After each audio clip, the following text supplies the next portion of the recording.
text polls, not scientific by any means, but for what they're worth, the overwhelming response today has been yes, albeit peppered with a couple of no votes. And the question again, if you want to send your own opinion to 083 30 10 103, is whether you feel the Papal Nuncio should be expelled from Ireland in view of the findings of the Cloyne report. Well, Deputy Charlie Flanagan certainly feels he should. Deputy Flanagan, you're welcome to the programme.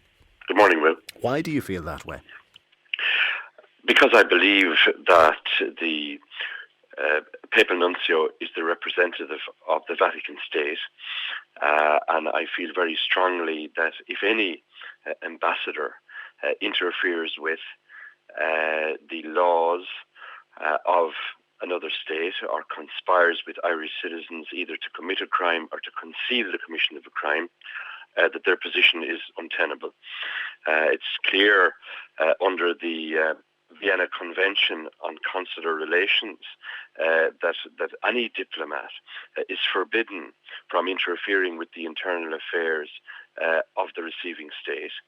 And I think we have sufficient evidence following the appalling legacy of the Cloyne report. Which, for the benefit of people who mightn't have read the document, Deputy Flanagan, what are the most outstanding points for you?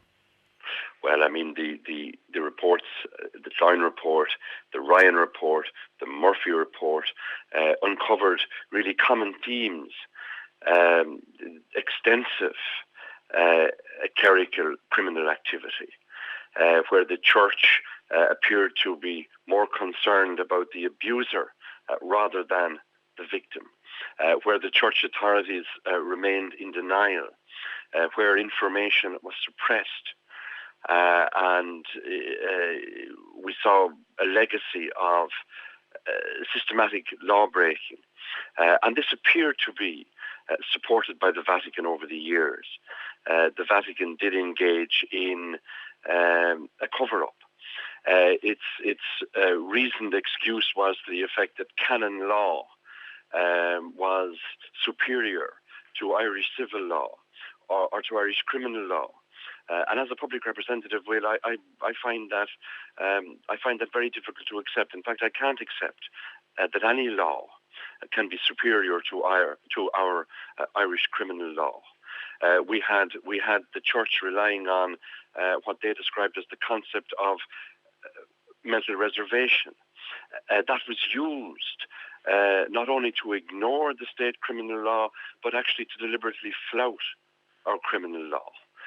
There are issues here of huge gravity and great seriousness, and I don't lightly call for any diplomatic relations to be cut off between any states. But I do believe that the Vatican State has not acted in the best interests of the Irish state or the Irish citizens. And I believe there's sufficient evidence there to show that there was a cover-up, that there was a complete disregard for Irish criminal law and for the victims. Okay, but there are mechanisms, Deputy Flanagan, of dealing with that through putting child first on a statutory footing, yes. Through the various arms of this state can compel the Church as an institution to fall into line. But is expelling a man who is effectively the Vatican ambassador to Ireland, is that not a little sensational? No, as I say, I don't say it lightly, but I say it having regard to the appalling reports of Cloyne, of Murphy, of Ryan, and given the fact that the Vatican refused to answer formal letters, refused to engage, I believe that in this case they are the architects of what is totally unacceptable behaviour. And yes, you're right. The response of the government must be more than just hand-wringing, and I'm delighted. I spoke to Alan Shatter, my colleague, yesterday. I myself am a former spokesman in children. I myself am a former Shadow Minister for Justice. And I am committed to ensuring my colleagues introduce legislation and statutory changes that will at last protect children and that will vindicate the rights of children through a constitutional referendum. And failure to report sexual abuse on a child must be reported. to the Garda Síochána, and if it isn't reported, that in itself should be a criminal offence. We have the Children First regulations. With you and I spoke about these in the past.